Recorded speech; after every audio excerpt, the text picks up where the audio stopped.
we think you are wrong here. Here is a young man we think must lead us in this world. And all across all of the metro, we have got those products.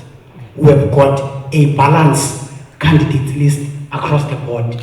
You have got 17 young people, I'm talking practical now, practically speaking, 17 ANC ward candidates, all of them under 35, is a product of the people. It tells you that the people are speaking directly as to what is it that they want, and we're the only party that has offered that. And that is going to deal with the question of accountability. Second, we're happy that we're here in this Mandela Center, that the ANC in 2010 even resolved that we need to correct the situation in the center. There are many centers here. Enrich is dilapidating. There are many centers across the metro where the city is not responding to. And we're the only party that has been serious about it, because we know we were born and we grew up here. There is a famous saying, the reason for that is because the city historically has been a city of activities. You have got many young organized people here that are doing things day and night. We need to move closer into those sectors. We need to undertake deliberate programs to assist those sectors. So that is our vision for the city. But the last point is the issue of the pledge that we've made to our people. My time is up. Okay. You'll still have an opportunity to raise some of the issues. Mr. Casca Johnson from Good. Please tell us, we understand, okay, let me not provide historic analysis that might be wrong for me, but just give us a vision where we are going and what you guys are doing, and you have 3 minutes to.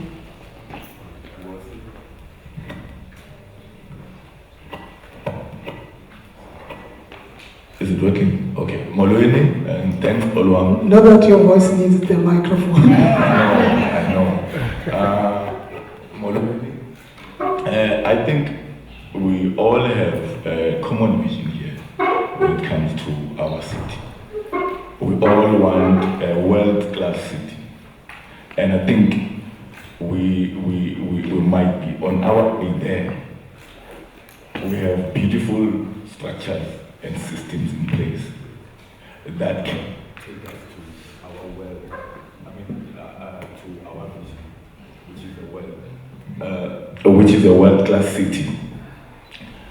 Sadly, those systems and those vehicles that can take us there are riddled, are used as political battlefields. We have development structures here that are meant to be apolitical.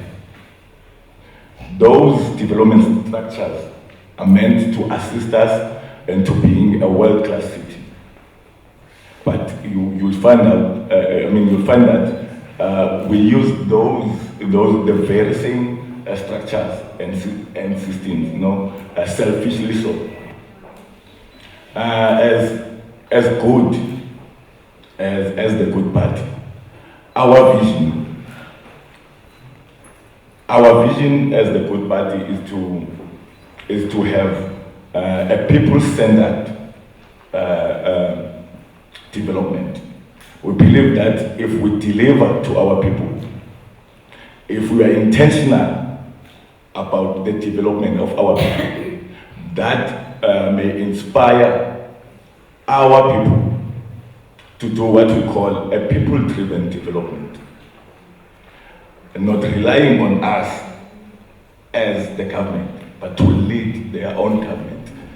Their own development. I think we have all diagnosed what the problems and the challenges are in our communities, but we do not have the will and the political will to actually solve those problems and challenges that we have.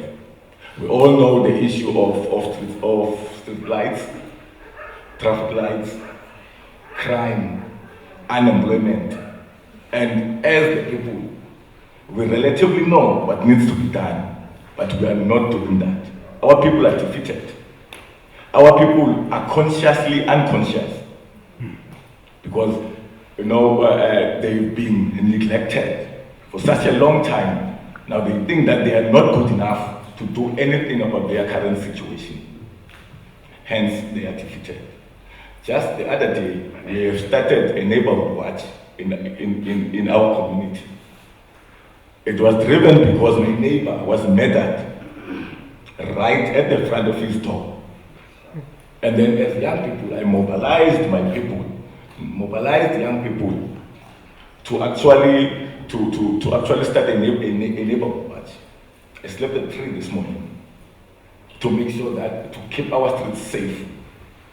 Only Una, who is here, knows exactly what we are doing in our community. So those are some of the things that we need as the people. We need to drive our own development, but we need to be inspired in order for us to do that. Thank you. Okay.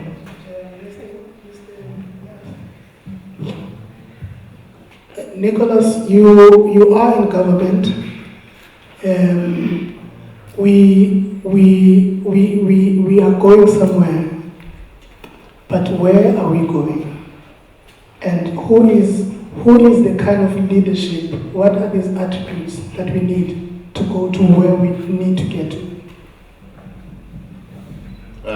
Before I start, can you please take 5 seconds from my time just to honor his neighbor and other people that we've lost to crime in this country?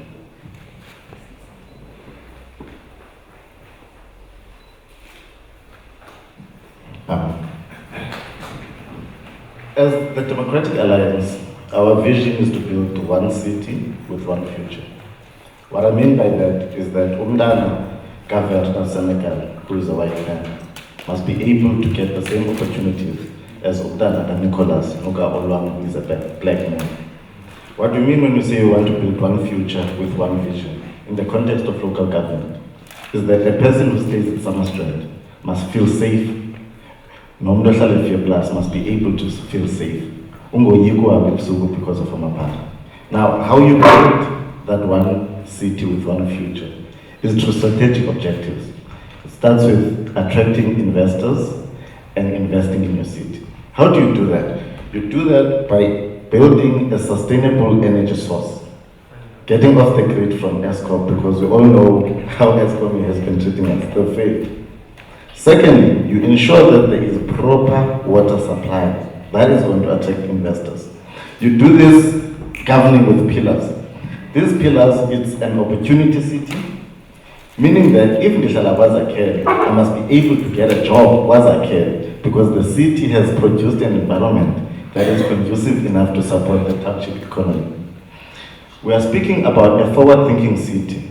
A forward-thinking city, we don't plan a Mendy Art Center in 2010 and wait for another government in 2021 to be able to open it. We resolve now, we produce it now. And that's what it means when we say forward-thinking city. We need a government that gets things done. Because I have 3 minutes, I won't mention the other pillars, but I want to answer your question. What type of leadership do we need? Sitting up leadership, what we are reading about the Eastern Cape and the narrative of the Eastern Cape that all politicians are corrupt is a false vision. We all know the people who are stealing, and we must be able to reject them as society. Local government has 3 pillars that hold it together. It's the political leadership, it's the administration, and most importantly, it's the people. So I urge each and every person out there to be able to hold a government accountable by holding the politicians accountable. If Ngababana is failing, reject him at the ballot box. He must not come here and blackmail you about quoting Helen Suzman. If Bongani Mani is failing you, reject him. You must not come here and quote Nelson Mandela, because those people have passed away. It's the people who are here. You see a criminal, you vote them out. You get? So we need to have our people, perhaps Uput Ongama can touch on this, where people understand the power that they have, because they elect us in these positions of power. You get? So they must be able to know that they have such a great power that they can remove us from these positions of power. And most importantly, this is a sad story, my brother. It's very bad. In Woma, we're reading in newspapers now that people are getting killed. How do we solve that at a local government perspective?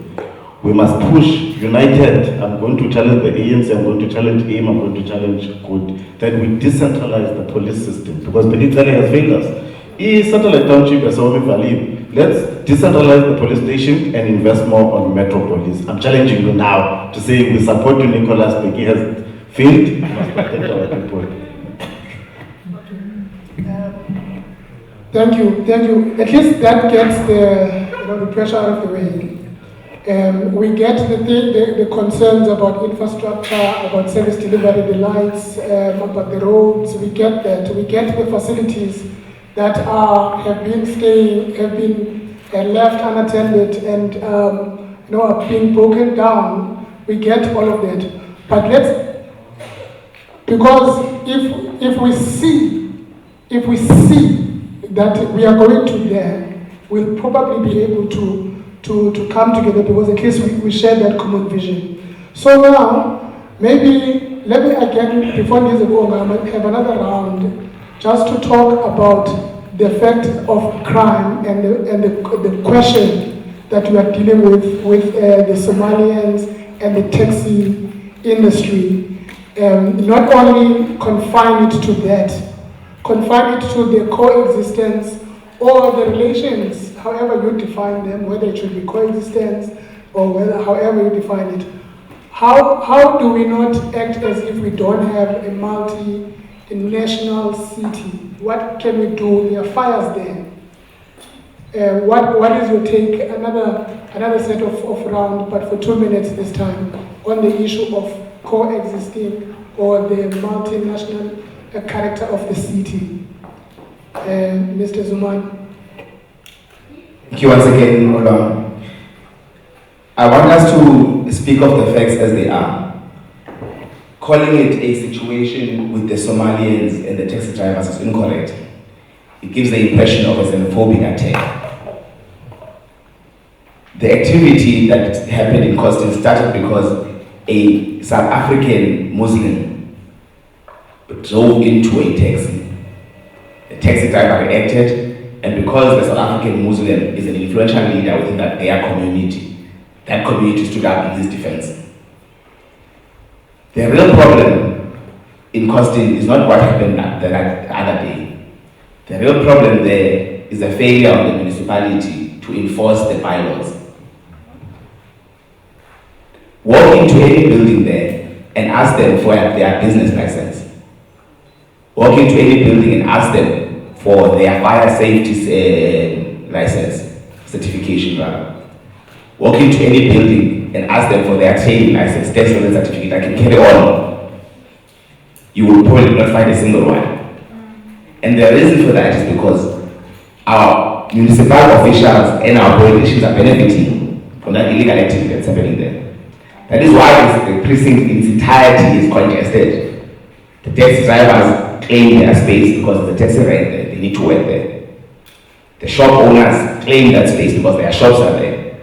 And sooner or later, if you have two unregulated industries working so closely in a space that is too dense, you will eventually have an eruption. So that thing is a ticking time bomb. It's a failure on firstly the Black Caucus, who had a chance to rectify it over the term that they were in power. And now the DA-led coalition has also failed because they've done nothing about it. So to blame Beki, who only came here after it happened, is incorrect. As a matter of fact, if you are serious about law enforcement, you have at your disposal the metropolis. They are now acting as glorified traffic cops because they are incapacitated by the very same DA government. You have the municipal security officers. They are glorified car guards. They open gates for the likes of Indaba and the like. So I'm saying capacitate them and solve the issue there in cost. Thank you.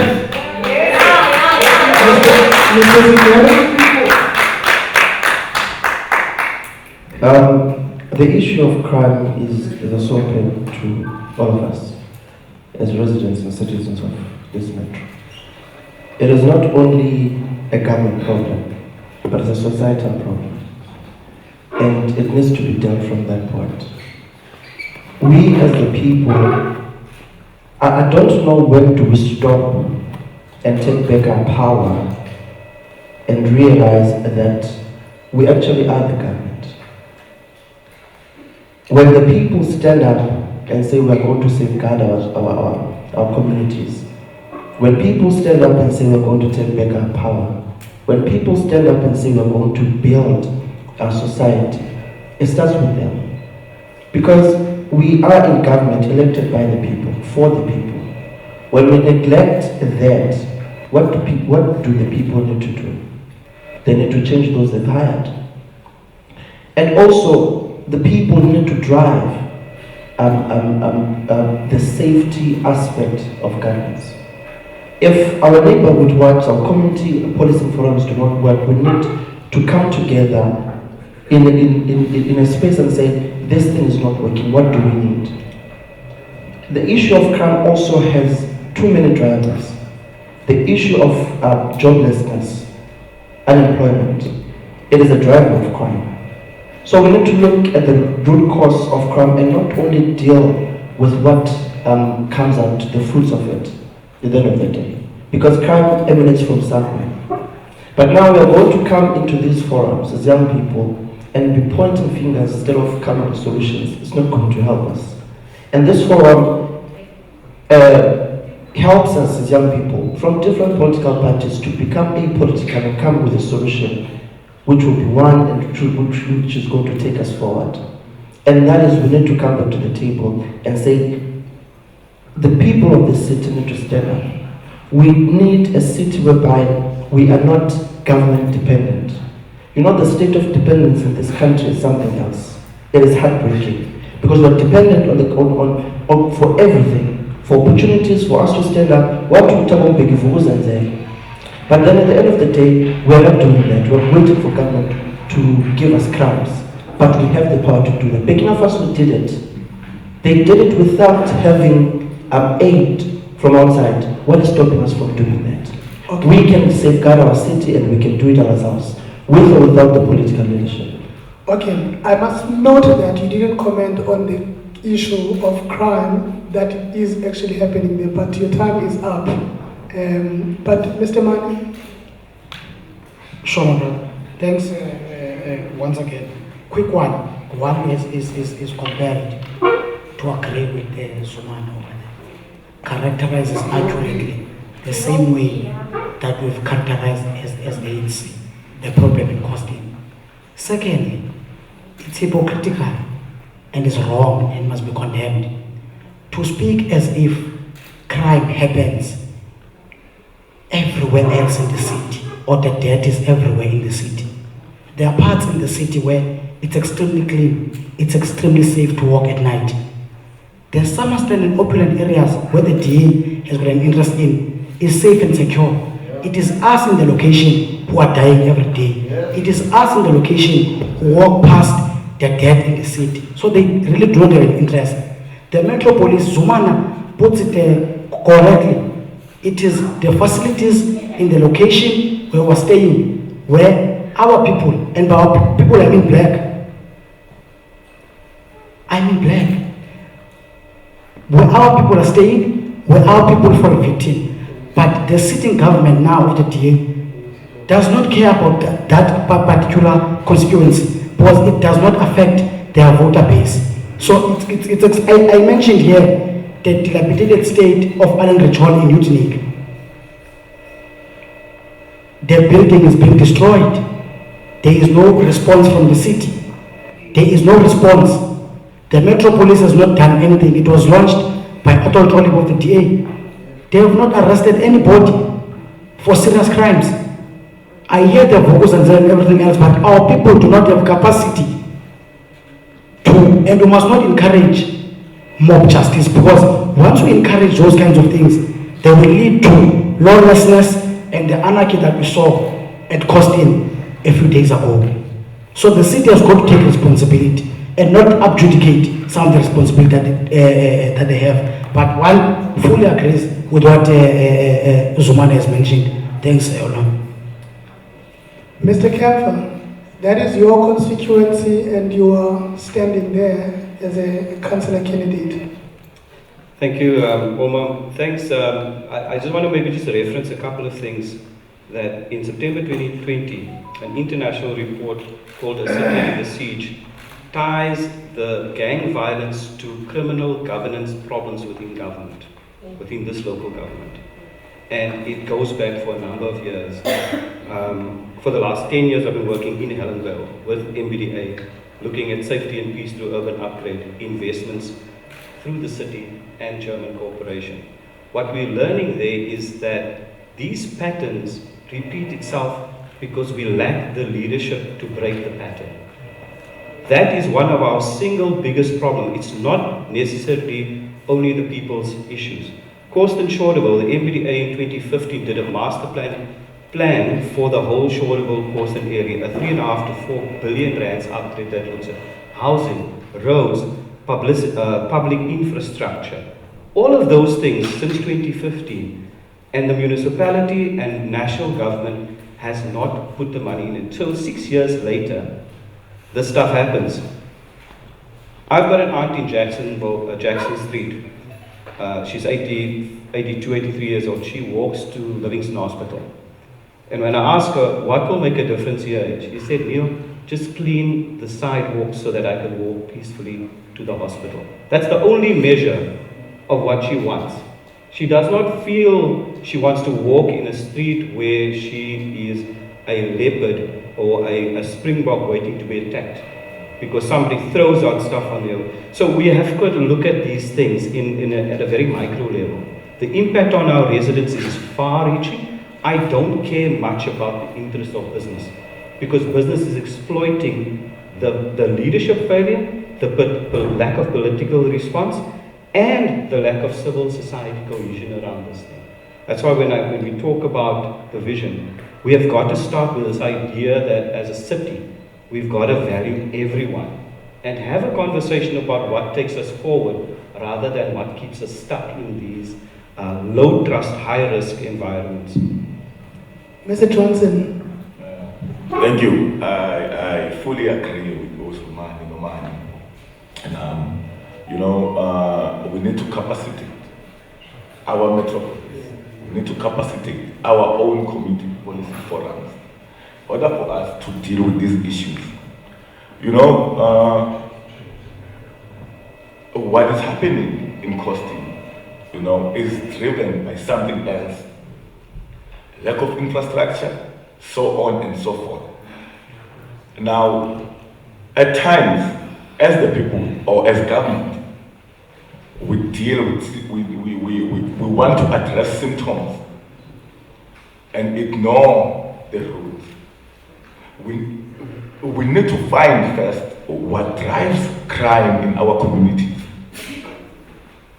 Unemployment, poverty, lack of infrastructure, lack of resources, and lack of activities. So for instance, we know the houses that sell drugs in our communities. And at times, it's, we battle to go and close those houses because we know that those people are unemployed. Just the other day, when this happened, when we started with this neighborhood watch in our community, we went to the house. When we got there, we were told that the person who's selling drugs there is gone. They heard that we were coming. They packed their bags and left. Now that's an example of the community taking ownership, of their own issues. They heard that we were coming. The next day they were gone. But again, we were battling amongst ourselves when we were when we were having this conversation that okay, we need to close that house. But the question was that if we close that house, what's going to happen to those people? How are they going to, make a living? Those people are unemployed. What's going to happen to them? How are they going to eat? So we need to find those root causes, those drivers, and address them, so that we have a different narrative. Thanks. Thanks very much. I think I must start by saying that as the government, we condemn what happened in Costa. Must never happen again in this country. Anyone, I mean anyone, whether you're a Somalian, whether you're a taxi driver, whether you're a South African Muslim, if you broke the law in Costin, they must go to prison and face the full wrath of the law. But what we must not do as leaders is to be economical with the truth. The problem that you see in Costin is a reflection of what is happening across the country. But because I don't want to speak about the country, I'll speak about Nelson Mandela Bay. If you go to Parliament Street in Central, it's owned by Nigerians. If you go to Costins, it's Ethiopians and Somalians. Ne? Most of those people enter through the borders. Because Umama Patriciate spent billions building a washing line and called it a fence for our border. The Minister of Home Affairs is failing us. That's how they enter the country. The Minister of Police, the Minister of the Defense is failing us. Okay, sure, now they are here. How do we solve it at a local government level? Number one, we introduce a metropolis. Ubongani attests to this, that when the DA took over, we were the first ones to introduce a metropolis. Not just to cater for Somerset. We took the first metropolis office, and Utata would confirm, we put it in the northern areas, because that's a crime hotspot. Those are our people, because as the DA will represent everyone, not just black. We represent black, we represent colored, we represent white, and unashamedly so. We are a true part of a non-racial society, one city with one future. After doing that, we introduced a shop spotter, because we want to be able to locate when someone shoots a gun, and that's how you fight crime within the context of the city. So to say that national government has not failed us would be to lie. It would be to lie. They must close our borders. The Minister of Police must do their job. If you can't do it, I said to you, decentralize the system, give us the money that you're going to spend on police, then we can be able to equip the metropolis. Then we can be able to equip the metropolis. Metropolis is currently there to just enforce municipal bylaws. By the way, when they came into place, they destroyed a problem buildings committee. We have to start afresh to introduce a problem building bylaw. Nigeria, Ethiopians are hijacking buildings. They took over, boom, destroyed that committee and fired people. So you ask a question, why did they do that? What are they really benefiting? But okay, it's fine. Okay. Are we not concerned, Ongama, that we have people that we are avoiding to deal with, who are the guests in the city, in the country, but their presence cannot be avoided, not be overlooked, because by virtue of coming from another city, another country, into another country, your own purpose is to develop yourself. There are reasons, push factors and pull factors. You will fight tooth and nail to have a better life. Are we not avoiding a very strong presence of a group of people that has a potential to create,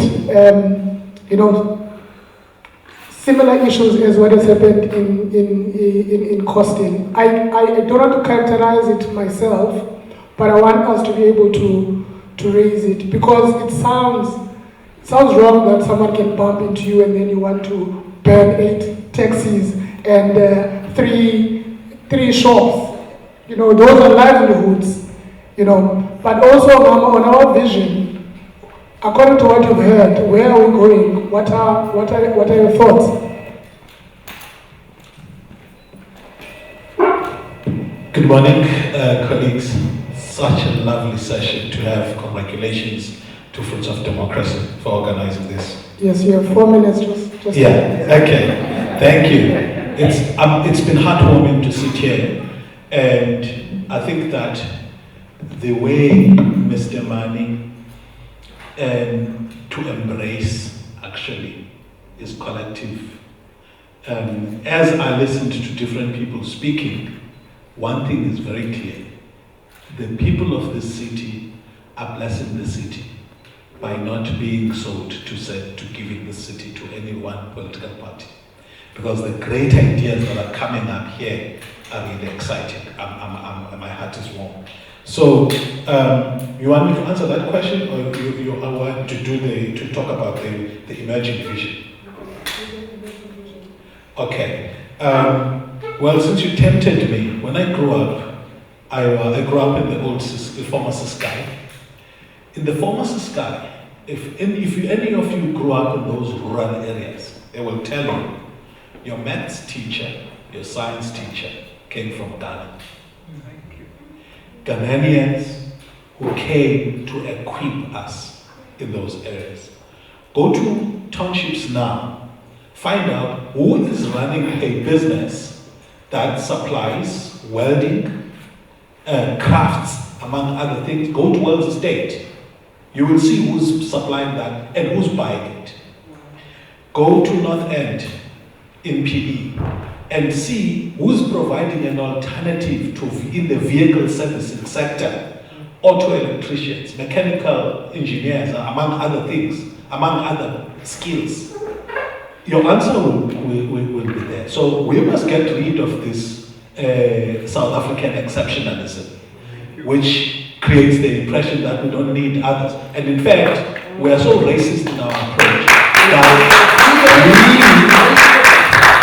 we recognize an investor as white from Europe, from North America.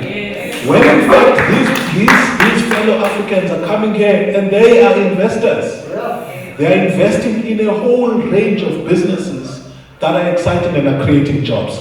Quickly, so please don't be offended if my summary of what you've said is not quite what you said, but I love what has come out. The first one, and I initially I was going to attribute where each of the statements came from, but I think that for the sake of time, let me not, and also for the sake of perhaps creating something around for you which will be bought by everybody, it's important to emphasize that it came from the collective. One, so I took the emerging statements. I mean, work will need to be done to consolidate it. One, a caring city. That was really justified. A prospering city where all have equal share in the wealth. A smart city and connected city where innovation is allowed to thrive. A self-sufficient city with all the skills necessary for its functioning.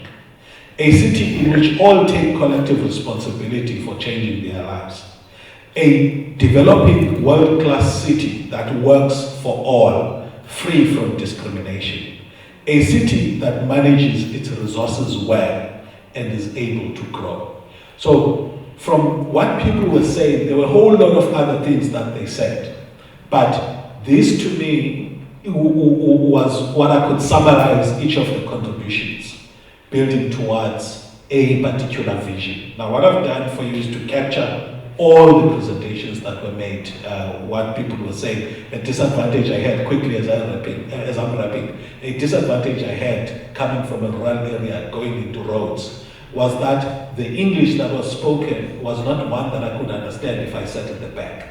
So I sat in front and I needed to learn the skill of quickly getting as much of what a person is saying while still listening to the next point that they're making. So I'm happy to bless you with that skill that was built from disadvantage and give you everything that the leaders have said. It will be quicker than the recordings. Thank you, Mr. I will take that. And Mr. Banazi, I see that I think it's actually growing towards your direction as well, to get where what we are thinking. This case of who is in the city is exhibited by what has occurred in Costin. Zimbabweans, Nigerians, and all of those people. I do want, when you make your closing remarks, include that cosmopolitan nature of the city, because when we lead most of the time, we are only leading the people that elected us, but when we get to a position, we actually lead everyone who's in the city. And I feel that we've almost overlooked, we are neglecting the power that comes from whoever is in the city. But this is also a free run to actually say your piece, what you are thinking, but mention what the organization that you are leading or you are part of is doing for women development, women leadership, women empowerment. But it's a free run for you to be able to say the piece that you want to have. And then we'll do the round again from Mr. Zumani, and then Ongama will do the conclusions before I take over again. But just the female question in leadership, in development, when it comes to defenders of the people or your own organization, and what do you want to say to the voters? This is still 3 minutes each. Thank you once again, Dama. The Defenders of the People has enshrined its very existence the objective of putting ahead young people and putting ahead women. If the green on our logo represents the land, there's a woman in the center of it working the land. Having not grown up in the rural areas, I can attest to the fact that if wealth and prosperity were a direct consequence of a person's hard work, then the rural woman would be the richest and most prosperous person in the world. It is for this reason, and amongst others, that we have put women at the center of our leadership. Our Deputy Secretary in the region is Ma'am Florence Admans, who is also second in our PR list, which is something untraditional, because traditionally you would have the Deputy Chairperson second on your list. This is how far we have taken, or how seriously we have taken our self-set mandate to put women ahead.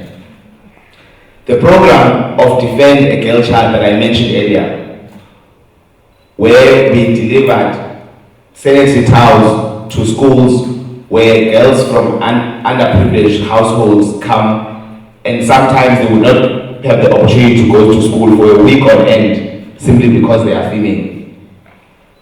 Proves, or was intended to prove to the community, that the DOP is serious about putting women ahead.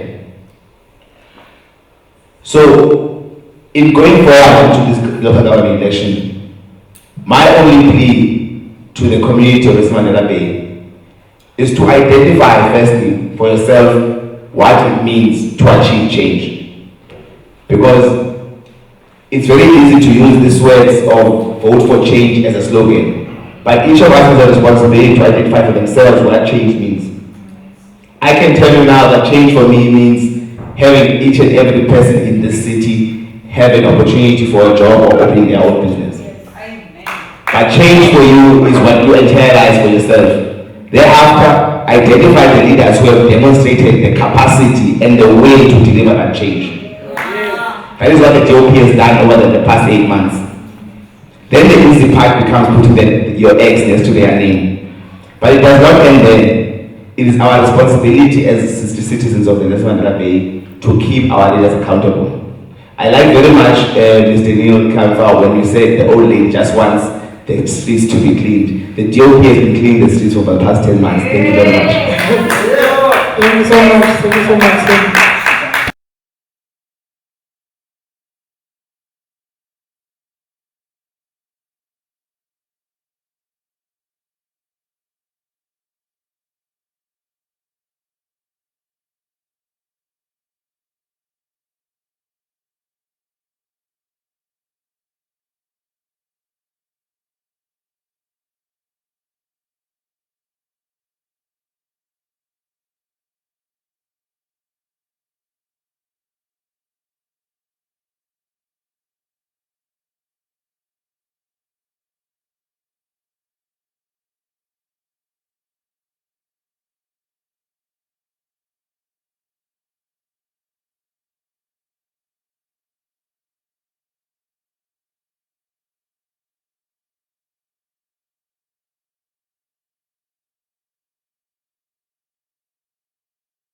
then we are thinking wrong. Women have been leaders. Women have been taking up that space. We have been suppressing them when it comes to this, what we call positions of power, because they've been leading. Even the greatest men who have lived and led in this country, they've been pushed by women who's been leading behind them. Without that, hence the youth input has, in these elections, has more women in their list more than any other time it has been, because we've realized that it is important to have that women in order for them to continue to fight the struggle against women and to fight for women in order for them to be seen and to be recognized in our society. Gender-based violence, it can never be a conversation that comes and be discussed by men alone, because we do not feel and we're not in their shoes. So it's important that they lead that struggle and we support that struggle. We listen to what they want and how they want it, and we follow it. So when we're saying as a UDM we're putting people first, that's what we mean. We're putting people first as a collective, we're putting people first as in their own categories and everything. The issue of the LGBTIQI, whereby there's corrective, it happens with LGBTI people who are women, lesbians. They are being corrected to say, no, so raping you, it makes it okay. Then they're being killed and so on. We need them to come to the fore. And not just because they're a minority group, we push them aside. And that's what we're doing in the media. So we need women at the forefront of change. And this country, I tell you, the future of this country is women.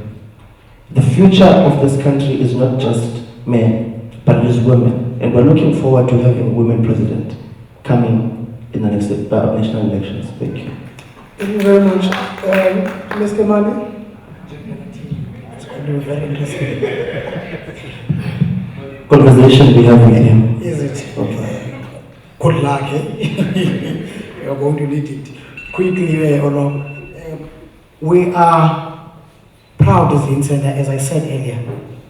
Young people, out of the 60 wards, 17 are under 35.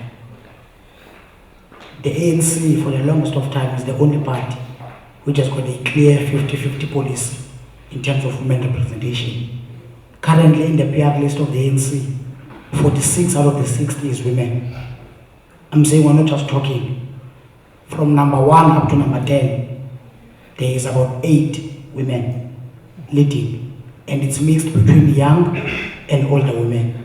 So as to create a correct balance between experience, innovation, as well as capacity within that. But we are really, and especially as young people in the ANC who are going to council, we are really serious about stimulating the sectors that keep the city going. I've mentioned the art sector, I've mentioned the sport, I've mentioned the young people in business. Those are the people that are going to help the city to move forward. So we are very serious. That's why we're very concerned about the state of the facilities and the non-response from the government in office now in resolving the situation that we find ourselves in the city. The debt, the non-working of robots, the state of the stadiums, especially in the townships. I've mentioned here a number of halls. In Motherwell, the halls, there's no longer a place to convene meetings. In Udnik, enrich, an old hall that has been used for many, many years to express talents and for our people to convene their meetings, is dilapidating. There's no response from the city. So we are very worried. Lastly, we are the only party that has come up and said, when a leader does wrong, in our constitution we enforce the step aside rule. Because we want our leaders to be accountable. But we must move beyond just elected leaders. Because corruption does not only take place with those that we vote for into office. Even those that are in managerial and in senior positions in the municipality, are involved in corruption. And we must invite these other parties to help us to look into that situation in the institution. Last year, the youth unit that the young people of the metro defined many years ago has got to be implemented, so that the youth program and youth development is centralized and coordinated in one office by young people themselves. Thanks. Mr. Kemfer. Thank you for touching on the issue of change and the personal process that it involves. I think that, our name is very deliberate. Abantu Integrity Movement, the People's Integrity Movement. And a big part of that identity is bringing integrity back. People that own integrity, values of honesty and hard work, is exemplified by the women in our communities, as everybody has said. That's why in our 10-point plan, a very key part of that engagement is around making sure that women and youth, as I said, is at the center of this. But we can't just fill positions to make a minimum requirement so that it's acceptable for the politics of the day. It has to be systemic. We have to look at every aspect of our governing life, our civil society life, to make sure that in those spaces, transformation actually happens. I'm a first-time candidate. I never sought public office or party political interest. So for me, being in the front line of this thing is a very transformative process. I'm starting to learn the language of politics. I'm starting to avoid attacking comrades on issues that are opportunistic. A big part of this conversation that we have around gender, around equity and equality, has got to be our raising of the arguments beyond party political snipes at each other. I think mature democracy, we are still maturing, and that's why it's okay for us to be robust about these things. But we have to have outcomes that are better than where we've started from. And I think that for me is what change represents. If that street can be cleaned for the lady to walk safely to hospital, that's an indicator. If women feel safer walking from church to home, that's an indicator. And we can blame the government all we want to, but if as civil society, as residents, we don't own that conversation, then all of us are complicit in the deceit around this concept of a safe and secure, in comfort South African democracy. We are not safe, we are not secure if we don't enforce civil society and people at the center of that. And I think that we all, young people, older folk, we owe it to the next generation to raise the level of debate rather than just the heat involved. Let's shine light and less heat. And let's work with the plans that we have. Let's focus on implementation. Let's advance people that are excellent at what they are doing, because they do not seek adoration by what titles they have, what positions they have. They seek excellence in service. And if we can get back to Bottle Kelly, if we can find our way back to the things that, you guys, as government, the ANC drove these processes. We've got to believe in the unity of the South African concept. And I think we've lost our way in that regard. I think part of this conversation must be taken at another level. And whether I'm in council, whether you are there, if that is the one outcome that you guys can engineer, that will be a win for the people on the ground. All right. I think, in fact, I know that we are the only political party that is led by Umama here. Umama Patriciatilil, who is our national president, and very allergic to corruption. So, we also, if you can check our candidates list here in the Nelson Mandela Bay municipality, you will see that, mostly we have women. So we are very intentional about, women taking space. Not because we want to be politically correct, but we know that women are capable. I think we all said that we are from the background whereby, we've learned leadership skills, from a very strong woman. So, coming to what needs to be done, I think we all know what needs to be done. We all know what are the challenges in our communities. Then the question that we need to ask ourselves that what is the barrier to the ideals that we have for our communities? Who is standing in our way? What do we need as the people? Do we have ownership of our own communities? Do we have ownership of our town? If not, what do we need in order for us to regain the ownership of our own spaces? Part of that is ethical and good leadership.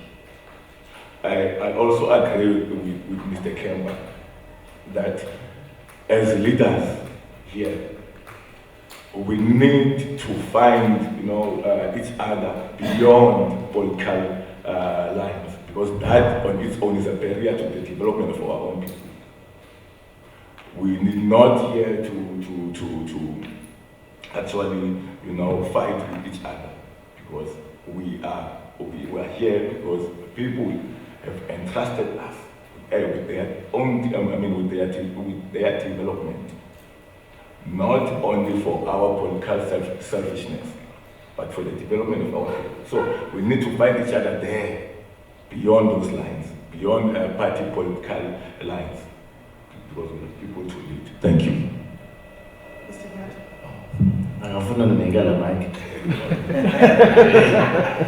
Look, our vision is very simple. When I started, I spoke about building one city with one future. And when you speak about building one city with one future, you automatically speak about women.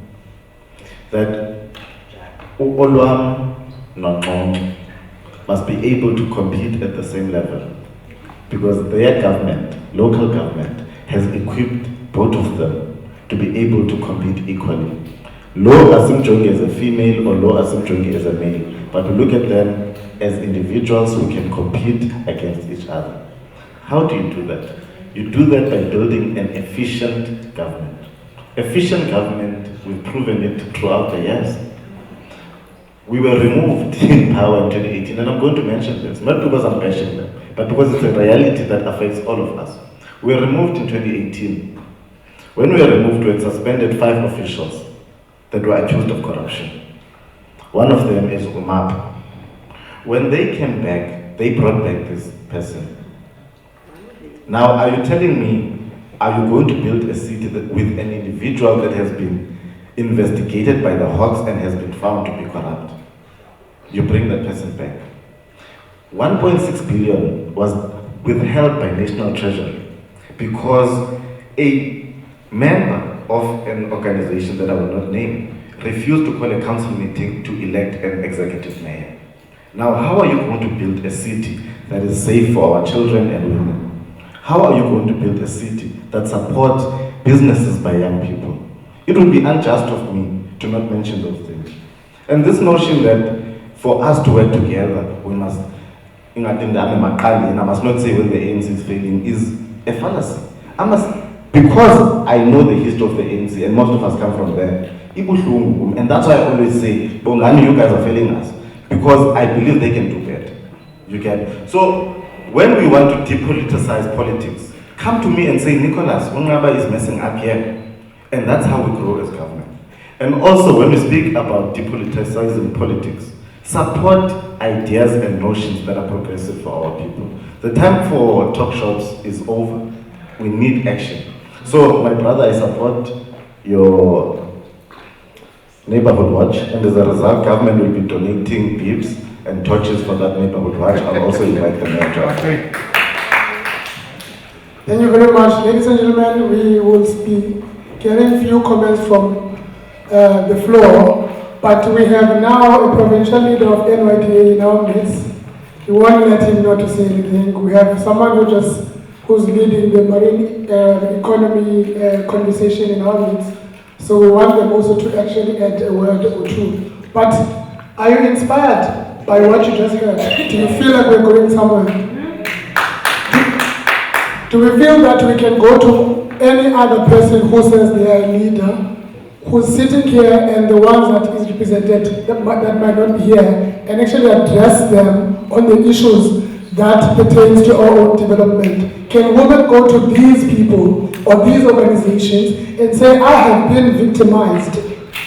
I have been victimized, I fear working at night, and do you think these people will be able to actually give confidence to that particular woman? If students come and say that we are not safe to go to the library, we are not safe to go to this place and that place, do we feel these people will be the people that we run to?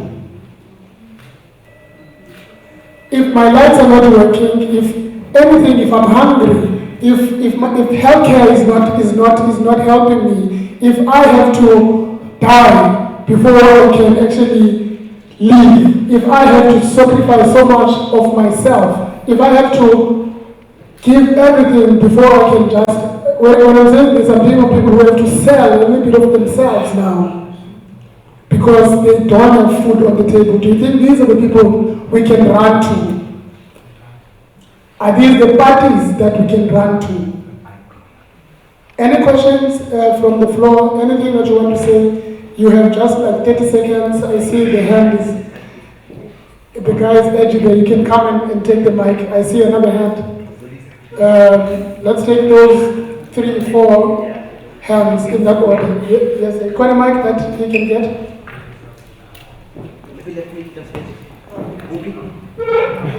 Do you want gentlemen? Thank you very much, Speaker. Firstly, let me introduce myself. You have less than a minute. Yes, okay. I've got few questions. Since our party and our mayor clarify a lot of things, we are not in power yet. But I'm having few questions to the other parties that are in power and in the government. One, I want to pose these few questions to you. I need a clarity. What kind of skills you would provide to you in unemployment, and also what your parties are saying about people that are in disabilities?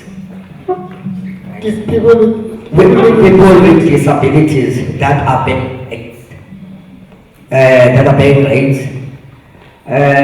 Also, youth and middle age, less than 60 years. Also, how you can reduce crime to our poor communities.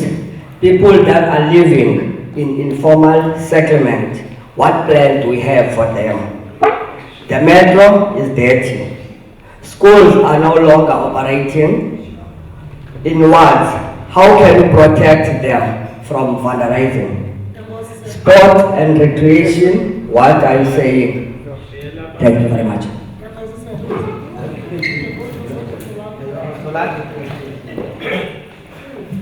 Good morning, everybody. My name is Zolan Matuan. I'm from New Brighton Football Academy. I'm the 2015 previous winner from Office of Democracy for Sports for Excellence in Sports. My point will be direct regarding e-sport. I think I'll be honest with you guys, you've really failed us pertaining e-sports fields in New Brighton. We've just established now a netball team. We can't use them, or they can't play their home games in New Brighton because we don't have netball courts in New Brighton. And we've been saying and crying to you, but up until today, nothing has been done. We've got volunteers. I'm the head of those volunteers that are working at Chevron Stadium. If you could go there to Chevron Stadium, there are no gates, nothing, the wall has fallen. And we've been asking the municipality to come on board and assist us. But up until today, nothing has been happening. We are about to register or to play our regional games now. We've written so many letters to our councillors. They promised to assist us in this funding that we are supposed to get. But I don't know whether it's a support from DA to ANC or ANC to TP. I don't know what's happening. We don't get assistance there. And we are about, those kids will not be registered, meaning they won't play any league. What will happen to them? They're gonna go and drink. Teenage pregnancy will come up. So please guys, can you put all your political, because the guys that are suffering are the kids. Can we put for a second all our political differences and try and assist all those that are trying to do a difference in our communities? Thank you. Thanks, Chair. The mama element, but I find content to school. Okwabo sapamele chair, wongo suspect is for mandate. Our passes almost hospitable to Utin flexible voted. I believe Utekan Apa Samgelwa in maritime economy that was launched by the former president Jacob Zuma. Sihlala up next to the sea, up in Brighton Beach, our development. Again, Kunendo Apa ends why the bright, up mid scoring. In general, but there's no one that is working there. Kukolento ka IPWP esibulala kakhulu singabantu. So ndicela nje bakhe abahas clarify uba ithini plans zabo kakhulu ngale maritime that's it. But operation phakisa, because where I'm staying kune lake pa that we believe okanye kune wetland that we believe ingayiyo i-pilot project kulento yenasik yalento yoperation phakisa. Because thank you so much. Just short, I think firstly, we fruits of democracy. I would like you next time to be deliberate in your invite and asking political parties to bring women to represent them. I'm sure as in your party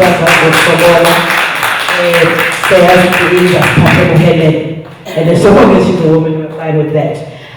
Two, probably for commissions, let's have the conversation about how we will invest in education and upskilling graduates. I didn't get that sense from the presentations. We are a city that has a lot of higher education institutions, and we didn't get that. Three, I am so happy to see another face of UDM, and I so wish that he becomes the leader of UDM than the current people who are representing it. I think the fellow was quite refreshing. And lastly, I like what Nicholas is saying. He says we must be frank and honest. And Nyati, Indaba is failing. That is the frank and honesty that we need to address. And I want to get an understanding, where are you as the party holding him accountable for the many mishaps that he's doing? And this is just outside his alcohol drinking and the results of those habits. And lastly, we need to speak about what is happening to Costin, and again they call it what it is. Our community, Dadumtika, is violent. We're communicating in a very violent language to each other, and why is that? It's a conversation we must have. Why are we a violent society? Thank you.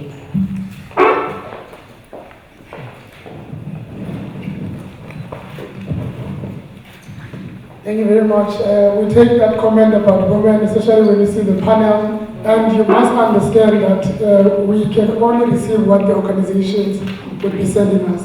And this is a community in Indaba. We really think we can do better with all the support of the people on stage so that we have proper representation and not get this kind of setup again. However, gentlemen, I understand that you have to represent. If you are sent, you can't say that, no, how many women on stage? Because you really come from the party that you come from. You wouldn't know who else is sending what. Taking those comments, we are done. I just want you to be able to answer from stage. Again, just to help us as fruits of democracy, we are trying to find where we are going, so that even if Mr. Johnson goes into power, even if Mr. Mane is in power and so forth, or Mr. Nyati, we just want to know, okay, this is what you said you wanted to do. And this is what we think we can help with that. And not feel that when we do that we are reintroducing ourselves maybe and also trying to change you from what you are doing. Just to be able to know where is this car going. And then Ongama is going to summarize for us before we go to the commission. But I see Neil's hand is up. Thank you very much. A minute, okay. Ngaba's issues with the police, and I'm uncomfortable with this topic, not because of Ngaba, but because of the families that have lost their lives. I think it's a low blow, and as a friend of mine, Ella Chuman's not been the same in shit. I want to answer the questions that were raised by the gentleman, because those are very important questions. The first question spoke about how are we supporting people with disabilities. And that starts with building an innovative city and creating an environment where investors can. And when I say investors, I don't mean just white people. If you see, we're bringing Transnet to the city. It was difficult to do that because KZN wanted Transnet, we had to fight, and Mayor was leading that charge. When Transnet is coming, we are developing the beachfront, which speaks directly to also what my brother was speaking about, the blue economy. Now, if you want, because I have a minute, if you want tourism and the township economy to grow, we need to build a safe city and a clean city. How do you build a safe city? You decentralize the police service, which as a local government you don't have control over. Decentralize them, then you can see Ungababana is failing us because to me Metro Police EPA. Currently we only have 116 police officers. How are they going to cover 60 wards? Okay? In terms of the vehicles, we had to come in and see if I get a contract engine because there was no contract for even vehicles for those Metro Police. Secondly, we need to build a cleaner city. Clean city is not only a responsibility of government. It doesn't make sense so as citizens, we also need to be at the forefront of building that clean city. As many as here, we can respond to them outside. My brother was Soka, my number is 07, okay, I'll give it to you. Then you can speak to me. Residents, vote for councillors that are going to represent you. If Umnigindo Alayenzi vote them out far so that that person can represent you. I just wanted to touch base on the cost and violence thing. I think the fact that we are a violent society is deeply ingrained in not the way in which we express ourselves, but in the way in which we handle conflict. I think apartheid, the legacy of how we deal with issues is very far-reaching, and the state is not investing deep enough, as I've always said, in building civil society that handles most of this. The state needs residents to be part of the solution rather than the state bringing the solution. And that's why I find it very irritating when party political people, and sorry, I'm just going to be, as you say, I'm just going to be clear about this. When you are a public official, you represent the citizens of that city. You may be there at the behest of your party, but your obligation is the residents. And so when I see people at public functions funded by the ratepayers, it's an insult to the ratepayers that people put party political paraphernalia and claim the easy victories, that the administration representing our residents should actually be implementing. So for me, that thing is a thing. If I got into council, I would certainly push for redlining of behavior between party political interests and what goes on in our administration. That's the one thing. The second thing on cost and shorter, 10 years ago, I had translated conversation and dialogue with about 40 of the Somali traders in Corsten. Fascinating insights over 4 hours between both women on the one side and the men on the other side. And the insights from that tell me back then that the risk that we're seeing here is very real. We warned against this. This will happen. And I'm certain my wife lost an uncle that was killed by one of the illegal guys. And we have no recourse to the justice. So when we said in the 80s that justice delayed is justice denied, justice is not even recognized in the current construct. And if we don't have conversations like this, as multi-stakeholders, we cannot build a unified city. We cannot build a city of the future because we are stuck in our lack of trust in each other, because we do not put the elephant in the middle of the room and say, let's eat this elephant over a long period. Thank you, sir. Thanks a lot. Quick one, I'll be less than a minute. The issue of sports facilities, and this is closer to my heart, because in my other life I'm involved in Langa Rosedale Football Association. And hence, throughout every input I've been making, I make reference to Enrich Hall in Udnik. I make reference to Rosedale Stadium in Udnik. I make reference to Temban Stadium in Udnik. Dilapidating is decaying. So the situation in Motherwell, the situation in New Brighton is the same. I'm mentioning stadiums. I can go to town with the number of these facilities that are dilapidating under the watch of the DA-led municipality. My second point, and hence I said, let's implement the youth unit, which has resolved many years ago, so that youth development is centralized and coordinated in a particular office, so the young people don't go up and down, be it in this sector or that sector. They're able to be centralized in a particular office. The last point, policing is also about presence. It's also about presence. So centralizing and decentralizing, the Metro Police must walk the streets, because when we see a man in a uniform or a woman in a uniform, we feel safer. That's the bottom line here. That's the bottom line here.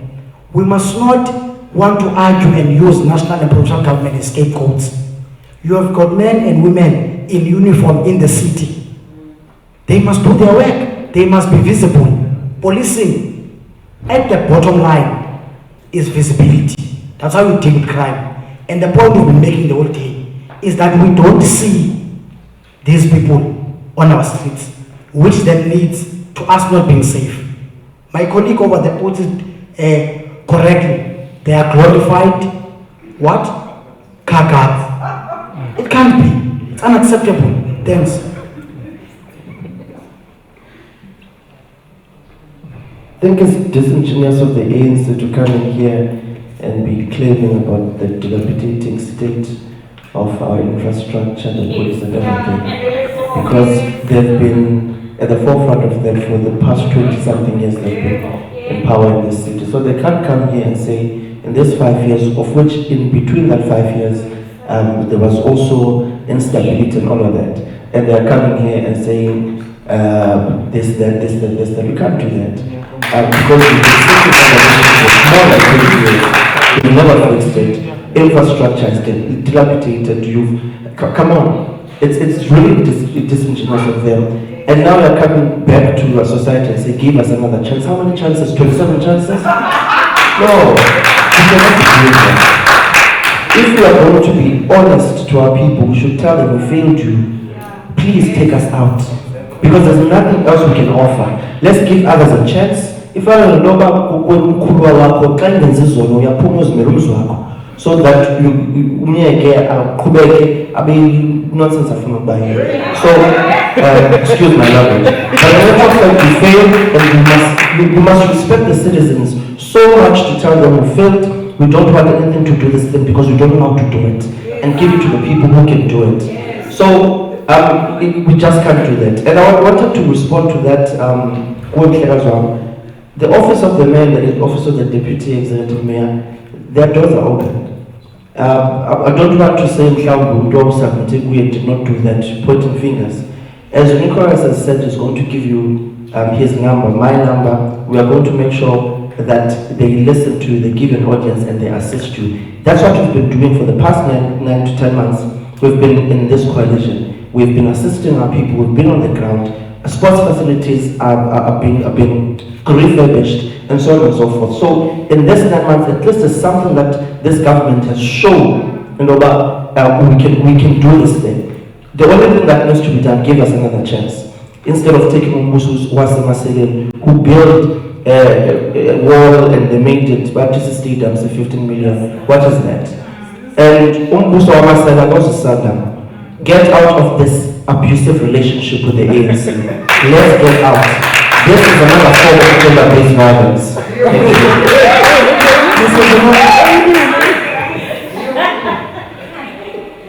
you again, Olwam.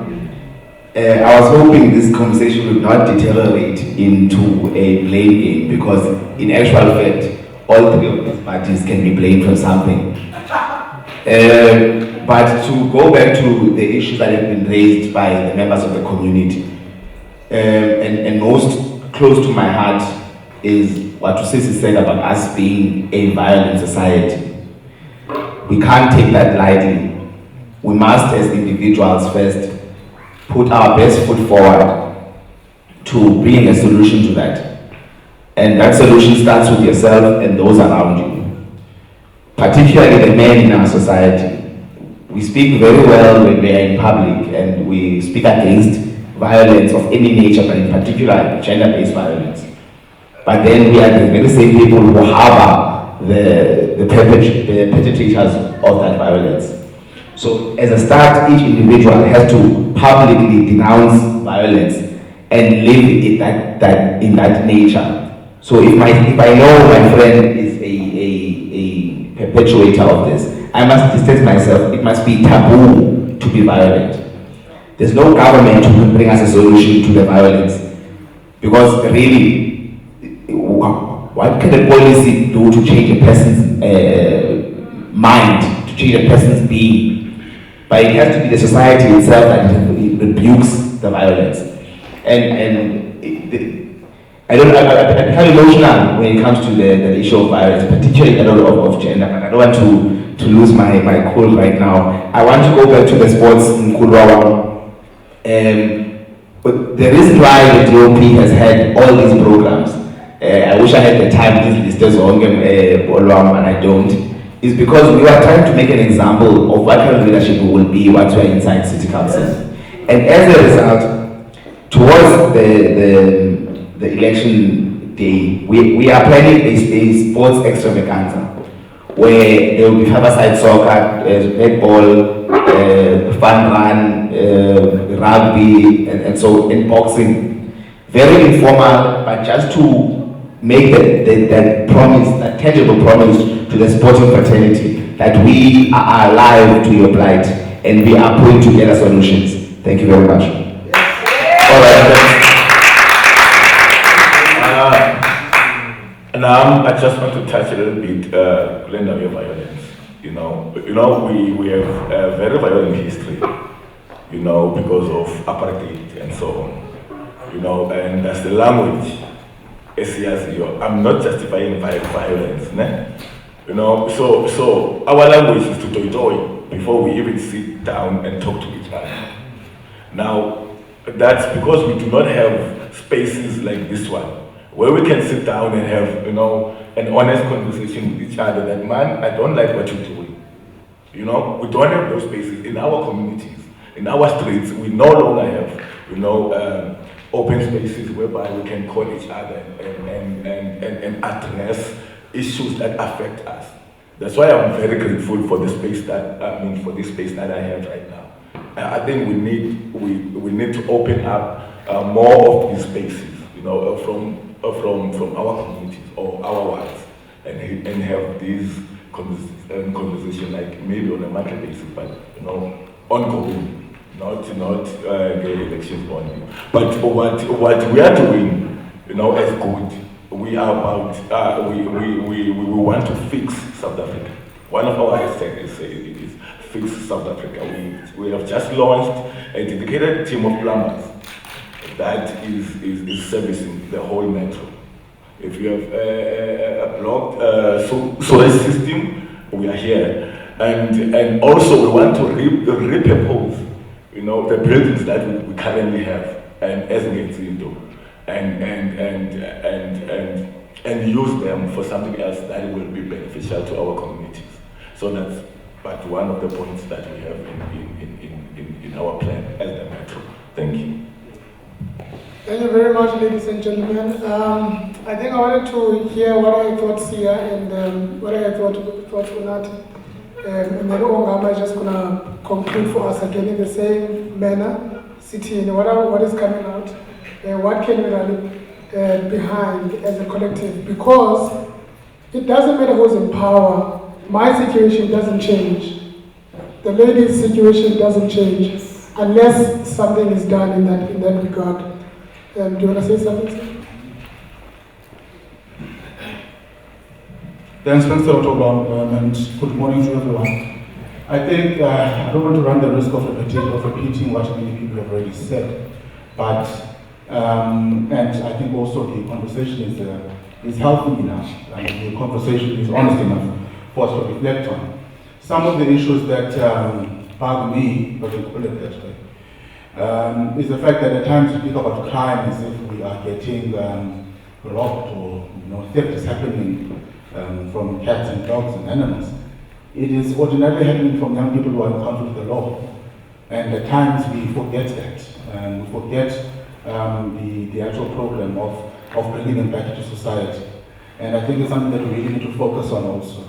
I say this because even as an agency, the NYDA, we pay visits to these young people. Just a quick example of some of the talent that lies in our prisons. I was once making a presentation in one of our prisons here. About a 2-hour presentation, we had a dialogue with them. In that 2 hours, a young person actually drafted a business plan from start to scratch, right when I was sitting there. The very young people bearing each other in that prison. They've got carpentry skills, etc., etc. But when they come out, we reject them. We tell them they can't get jobs. We tell them that we will go through the ITC or the criminal check, so we can't fund them. So there are quite a number of issues, and I feel that commuting over the law is something that we really need to look into. Thanks.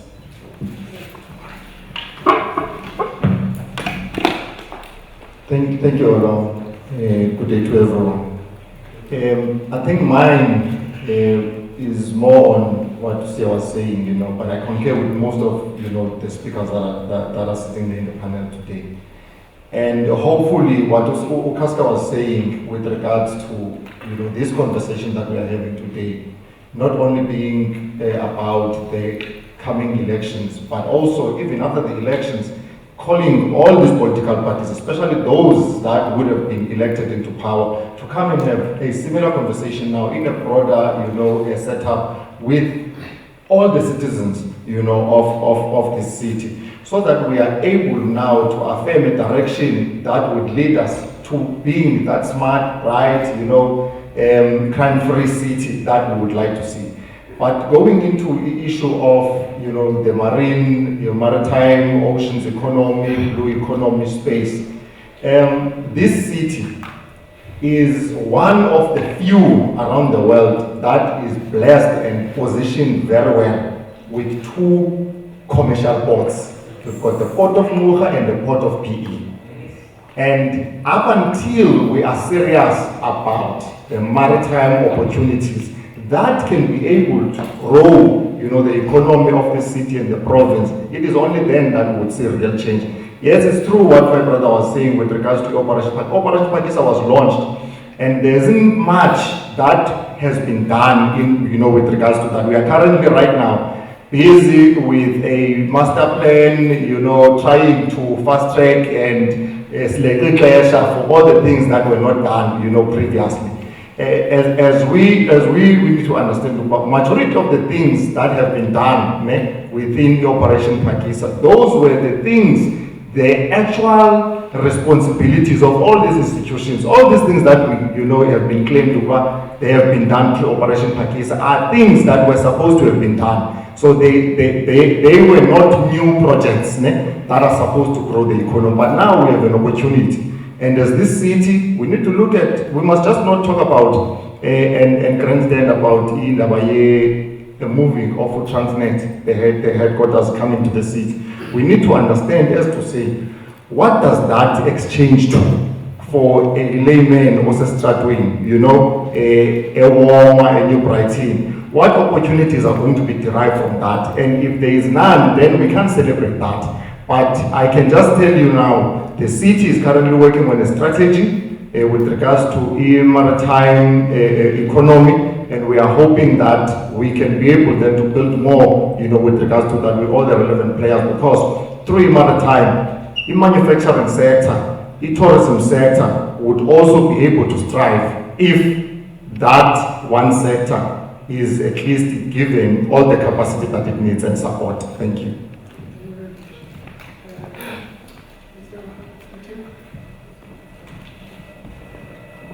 Thank you, Alam. So I think just 4 points that have come up in broad terms and grouping them.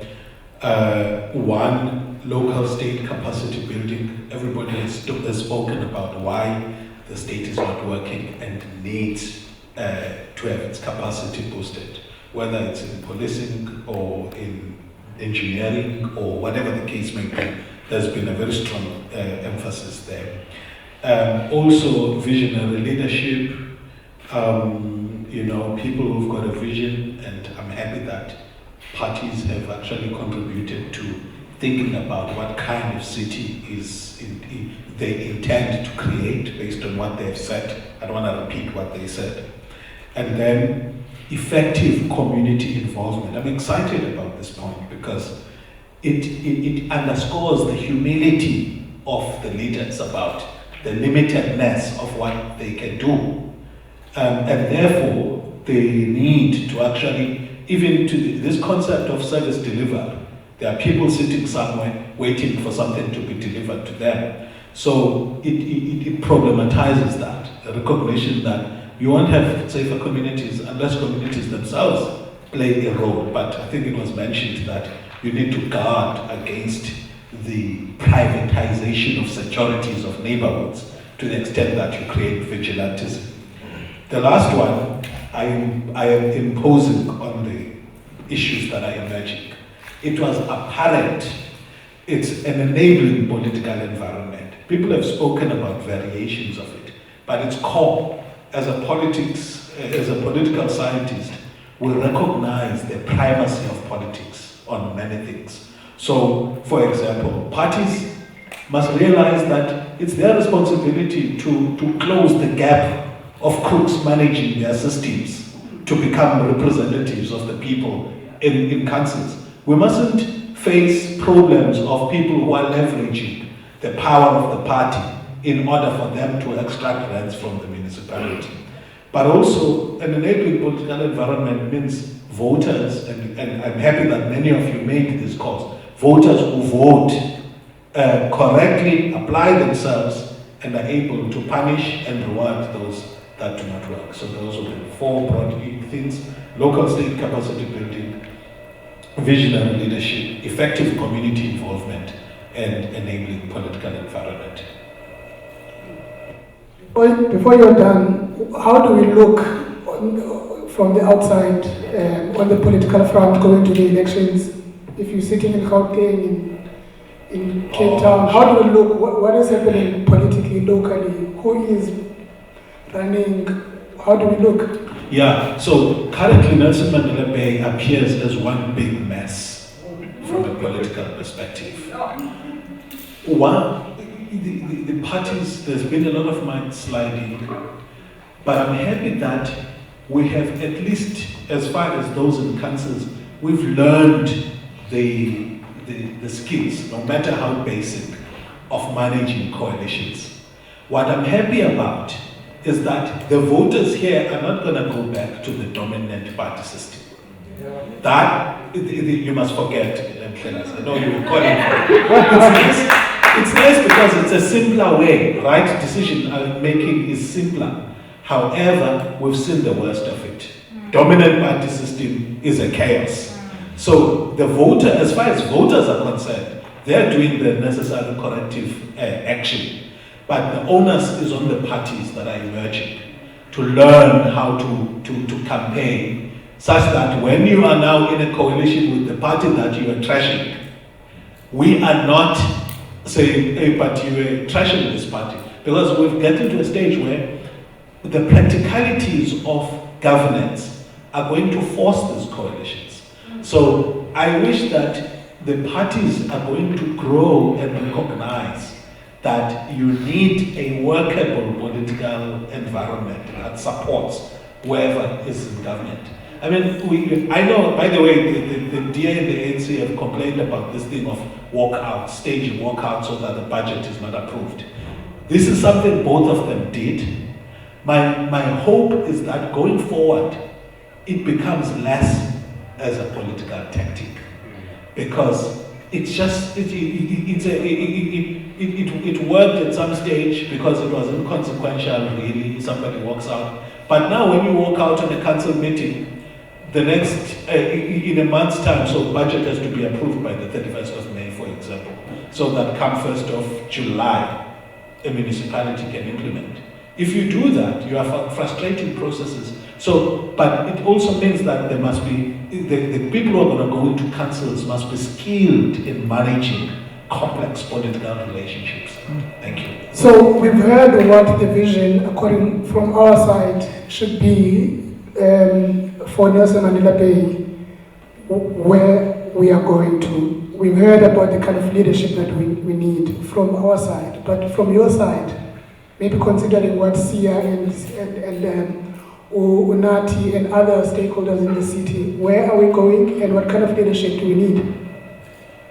And sorry, how do we get that? Sure, the first thing we must get rid of is the messianic leader mentality. That there's a leader who's coming and they have a messianic feel to them, they're going to resolve all of our problems. I'm increasingly sold to collaborative approaches. Approaches that recognize, one, the strengths that we have, but with great humility, the limitations that each of the players have.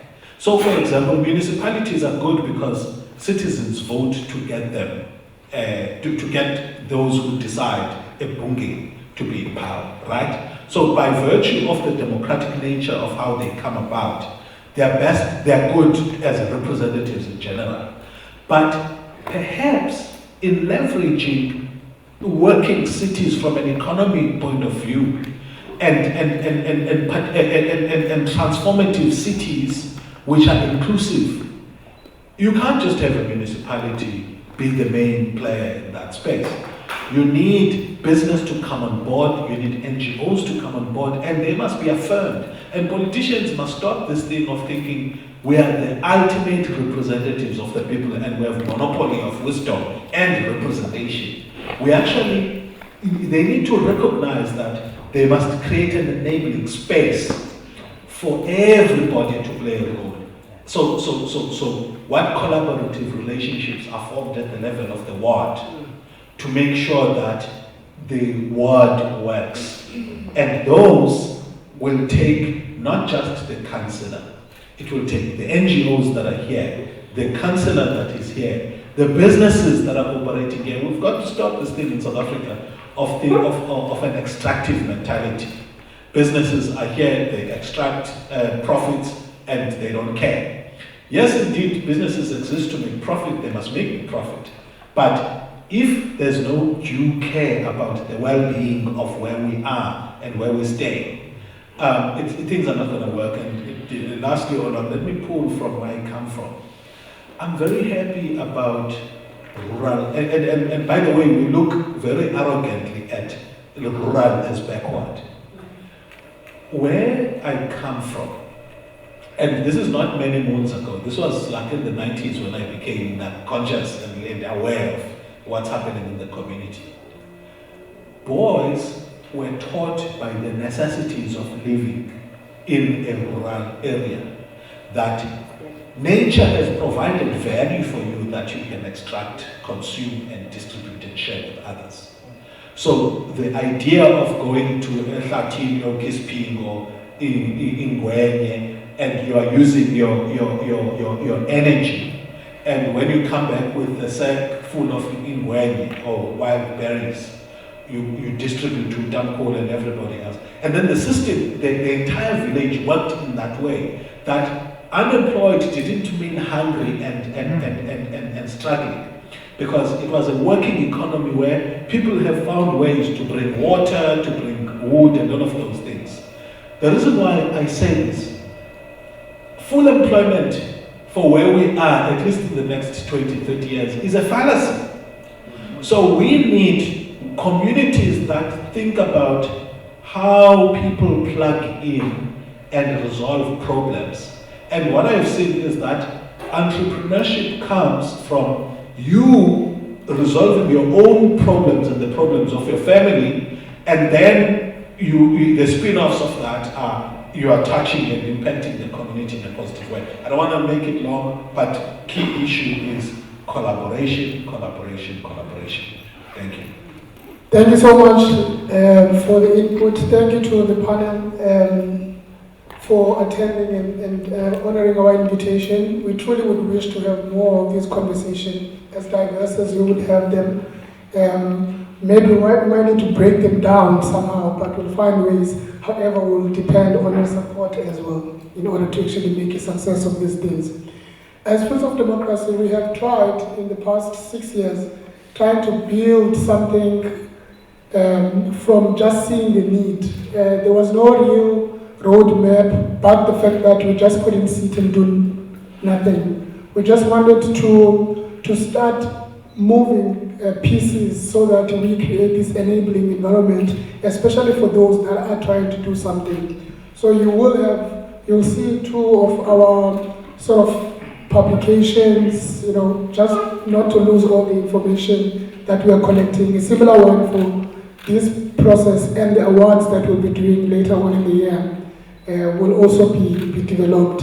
So do take pictures with Lihle so that we all look good. We will take from the pictures and use for the publication again. Right now, we will have tea and a bit of a snack so that our high blood is managed and sugar levels.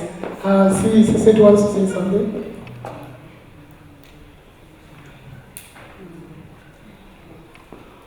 She just reminded me that we were expecting the deputy mayor to come, but he had apologized, and we already have representation from his organization. That is fine.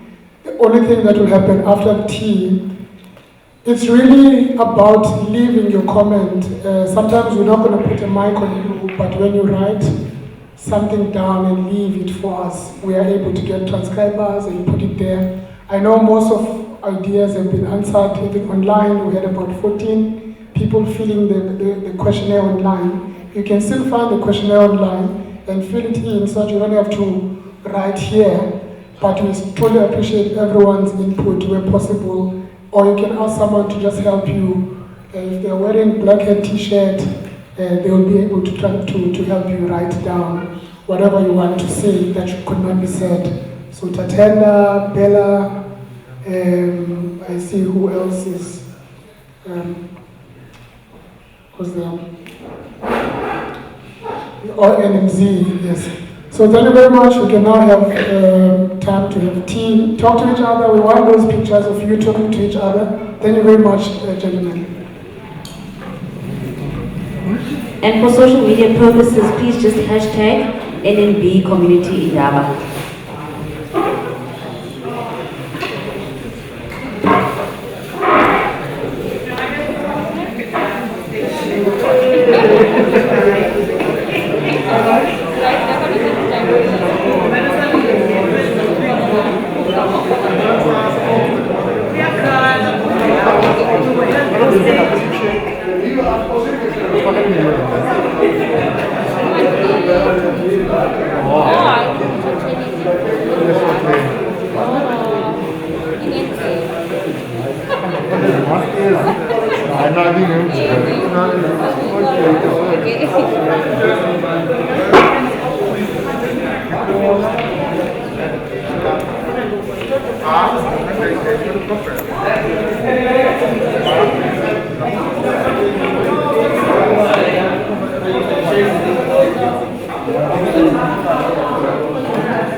Are we with you now?